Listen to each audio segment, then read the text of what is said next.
Welcome to Decker Tech. I'm Aaron Decker, and today I just made a Malukah video about the dark version of her. I actually did want to talk about the Healing Brew version because it is viable.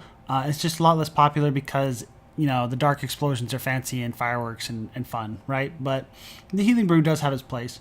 So this version of Malukah is all about getting Healing Brew level 3 and Mojo level 5, which means, you know, 3 times per turn you can have a healing spell cost less, and you're going to be dispelling all of your team. You're going to have lots of vitality and regeneration charges, and you'll just be keeping them super healthy and detoxified. You know, all the Malukah wonderful things.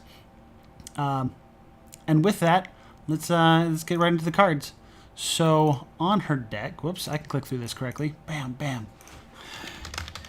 Healing spells. So she's all about the healing spells, specifically the ones that do either regen or vitality. In our instance, it's really just the only vitality card really at max difficulty, because this is a Madness 16 video. So there's a deck that will get you through Madness 16 with Malukah as your solo healer. And then lower difficulties, you'll have more shards and more gold to upgrade this to something a little nicer or what you want kind of thing. Like, you have more space to work with here. But this will get you through Madness 16, so it should get you through any difficulty just fine. So the big thing that Malukah does is she heals through regen and vitality. The big thing about vitality is that it gives you 5 health per charge at the beginning, and that's added, like when that's added to your life total, you get that hit points right away, and then when the charges fall off, you don't lose any health. You just lose maximum health. So it's effectively every vitality charge is a heal 5. And the biggest thing about vitality, I can't stress this enough, is that it's not affected by decay. It's not affected by the corruptor on madness difficulty that affects the healing. Like, it is just pure healing. So every charge of vitality is 5 heals, which can add up really quick and is very powerful. And then regen's a fun thing. The more you stack it, the better it becomes. Also, it's affected really well by bless, so it can have a lot of power there. So she starts with the 3 vitalizes in her starting deck, and I would keep those there. I would, even if I had more money, more shards, I would add a 4th one in and kind of play around with whether I wanted a vanish version or a non-vanish versions. I just don't have the shards to upgrade and craft my deck that finely. So vitality is just a strong card for the healing version of her. It's really expensive energy-wise to begin with, but once she gets her level 3 talent, it becomes much more available to her.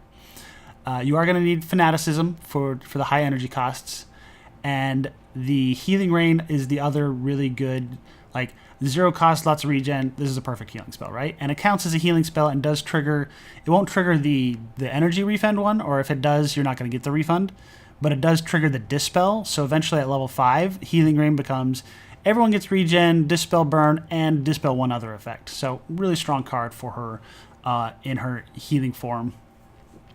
Otherwise, detoxify is just a great, hey, let me cleanse these poisons, just kind of supplement your dispel magic.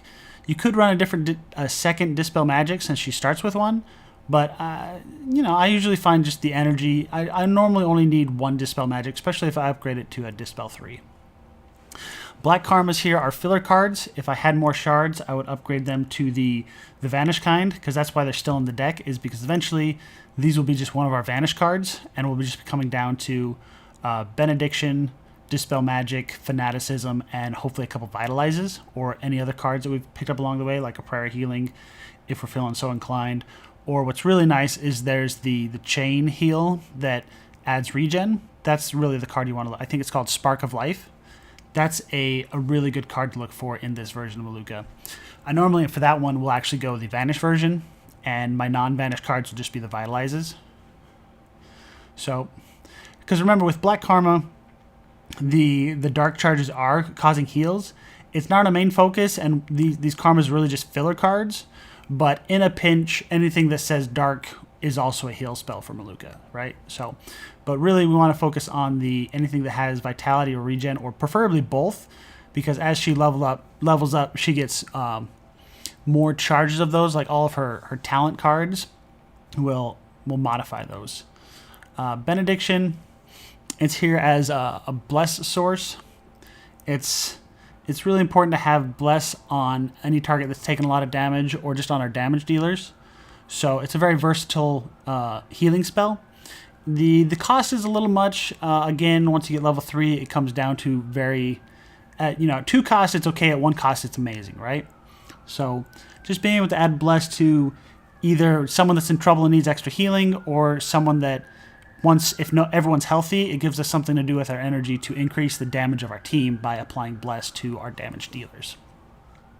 All the cards here really speak for themselves. This Violence doesn't belong. I didn't have enough shards on Madness 16 with Poverty enabled to remove it.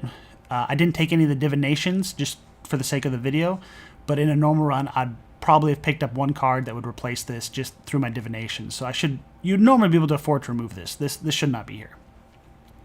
And like I said, if you can, upgrade these to Vanish, and then maybe some of these to non-Vanish, or just the upgraded Vanish version that has more regen on it. And then just quickly, let's talk about her talents one more time. Of the rituals, what you can do in this build is go Yin Ritual, and just not have enough dark spells to remove the last use on it. So you just always have +1 vitality charge, which is really slick. Having the extra vitality charge adds up to basically +5 heals on anything that says vitality, right? So that way you can keep the Yin Ritual around for the entire fight. Otherwise, Yang Ritual is just a minor boost in healing, because as you apply regen, all that regen becomes dark, and then all that dark becomes healing. So it just gives all your regen spells a little burst of heal along with it as well. So that's a nice one for a little extra healing. This one, they're both viable. If you have lots of regen in your deck, I would go Yang Ritual. If you have lots of vitality in your deck, go Yin Ritual, like whichever way you're trying to lean. Again, Yin is vitality and Yang is regen. Then you're of course going to go Healing Brew for sure. Of Vaccine and Love Enhancer, again, Love Enhancer is kind of the vitality version, and Vaccine is the regen version. So whichever one you're leaning more into, go ahead, pick and choose. They're both very fine options. And then Mojo is going to help both versions of us, and adds that Dispel to every healing spell. So she's really good. She's a very viable way. She basically becomes a mass Dispel every turn, every round, just by playing, 3 Vitalizes, or, a Benediction and 2 Vitalizes, or a Spark of Life. All the good cards that say regen or vitality. So anyway, that's basically it. Equipment-wise, anything that says vitality, anything that says regen, those are great cards for her. You don't really have to worry about these dark. You can replace this Ragged Doll really fast. Pets-wise, you'll just probably want the pick your flavor, pick your poison. Doesn't really matter. Pet-wise, there's not really anything that affects vitality or regen. Anyway, that's it. I hope you enjoyed this video, and I will catch you later. Peace.